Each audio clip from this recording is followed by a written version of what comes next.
What's going on, Double A Nation? I'm back with another video, and we've got the second episode of the What to Expect series, looking at the NBA teams and how I expect them to do next season.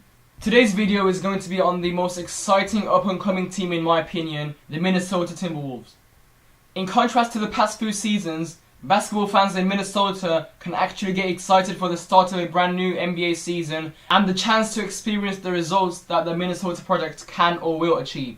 If you've been following the NBA for a while, or even for 2 or 3 seasons, you will know that the Timberwolves have been on a rebuilding process for a while, building their roster of young stars through the NBA draft and through trades, and now is the time where they are almost ready, if not ready, to be taking huge steps forward. Although they finished the regular season last year with a record of 29-53, which was the 5th worst record in the whole of the NBA last year, if things go to plan, we're looking at a 40+ wins team that could potentially make the playoffs. If the Timberwolves were in the East, then I would say it's a safe bet to say that they would make the playoffs 100%. But due to the competitiveness of the West, and with teams like the Nuggets and Jazz improving, I'm not sure whether the Timberwolves can make the playoffs just yet, and whether they have the maturity to do so. Anyways, going back to the rebuilding process, let's have a look at what the Timberwolves have done over the last few years to be able to have this promising team. So let's go back to the 2014 NBA draft where this project started. The Cavaliers had the first overall pick in the draft, and they selected Andrew Wiggins of the Kansas Jayhawks, who had averaged 17 points per game, 6 rebounds per game, and made 34% of his threes in his freshman year at college.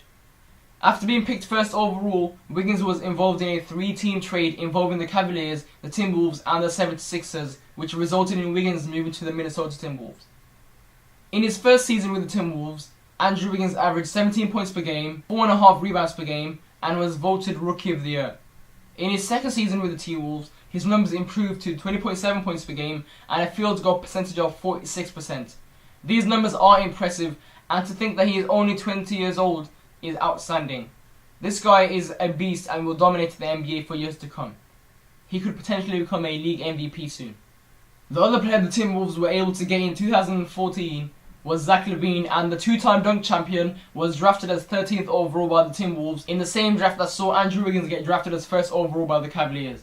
His numbers for UCLA are not that impressive, with only 9.4 points per game and 1.8 rebounds per game, but he only played a little over 20 minutes per game, so when looking at his per 40-minute stats, he averaged 15.4 points per game. In his 2 seasons in the NBA, Zach LaVine has averaged 12.1 points per game in 26 minutes, shooting 37% from downtown, which is good. He's a very good shooter and has had many clutch moments this past season. Zach LaVine is an athletic freak of nature and uses his abilities well to get to the rim, and his explosiveness can take opponents by surprise. Overall, the 2014 NBA draft was a huge success for the Timberwolves, and it's what got this rebuilding project up and running. Another player they've taken from the draft is current Rookie of the Year, Karl-Anthony Towns. Karl-Anthony Towns was drafted first overall by the Minnesota Timberwolves, and in his only year in Kentucky, he averaged 19.5 points per game and 12.7 rebounds per game of 57% field goal shooting per 40 minutes. And in his rookie year, the 7-footer averaged 18.3 points per game and 10.5 points per game, which is amazing for a rookie, as he is already a superstar. The Timberwolves have made the perfect draft picks over the last 4 years, and I expect all the young players to improve every year. Karl Towns is already one of the league's best centers and can potentially become league MVP in about 5 years. Now on to this year's NBA draft, where the Timberwolves had the 6th pick and they selected point guard Chris Dunn out of Providence. Per 40 minutes, Chris Dunn averaged 16.2 points per game, 7.4 assists per game, and 6.4 rebounds per game, and this is very good for college players, and I believe he should start over Ricky Rubio at the point guard position. Ricky Rubio's numbers have not improved over the 5 years that he's spent in the NBA, and he's never had a season where he averaged over 10.7 points per game, which is not ideal if you are in a rebuilding project, and this is all your starting point guard has to offer. I think in Chris Dunn's rookie year, Dunn and Rubio should play equal minutes on the court, but in the long run, I believe Dunn should be the team's starting point guard. An average of 8.3 assists per game is impressive, however, for Ricky Rubio, so Chris Dunn should match that or get better than that to be sure that he has a starting point guard position. But with such a young core, Ricky Rubio turning 26 next season doesn't make him seem that young, and Dunn has the potential to be much better than Rubio will ever be. On to the final main piece of the rebuilding project, and that is power forward Dieng.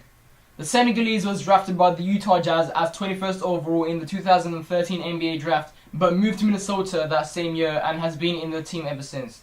Per 36 minutes, he averages 12.5 points per game, 10.3 rebounds per game, which is very solid, and being 26 years old gives this team the maturity they need, especially with it being unclear whether the Timberwolves' great KG will play or not next season.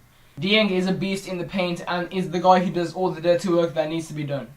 The biggest move the Timberwolves have made this offseason actually is acquiring Tom Thibodeau, who in my opinion is one of the top 5 coaches in the NBA. The work he did in Chicago with a team that didn't have that many good players was very underrated, and people keep forgetting that before D Rose got injured in the 2012 NBA playoffs, Thibs helped his team become the number 1 seed and a huge title favourite. Looking at the Timberwolves roster, I'm expecting Thibs to make this team's defense improve significantly with Towns and Dieng dominating the paint, while Wiggins, Levine and Dunn getting steals and playing in transition. Let's get to my prediction for the starting lineup, and this wasn't that hard. I'd put Chris Dunn at point guard, Zach LaVine at shooting guard, Wiggins as small forward, Dieng as power forward, and Karl Anthony Towns as centre. My prediction for their regular season record is 42-40, which will make them contenders for the 8th seed, and I think they might just about make it into the playoffs, but it all depends on how good the Jazz and Nuggets are. Whether they make it or not, I'm sure Tom Thibodeau will make them a very exciting, young and up-and-coming team for a soon title contender. Well, that's a wrap for this episode of the What to Expect series. I hope you enjoyed it, and if you did, don't forget to leave a like, subscribe if you're new, and peace.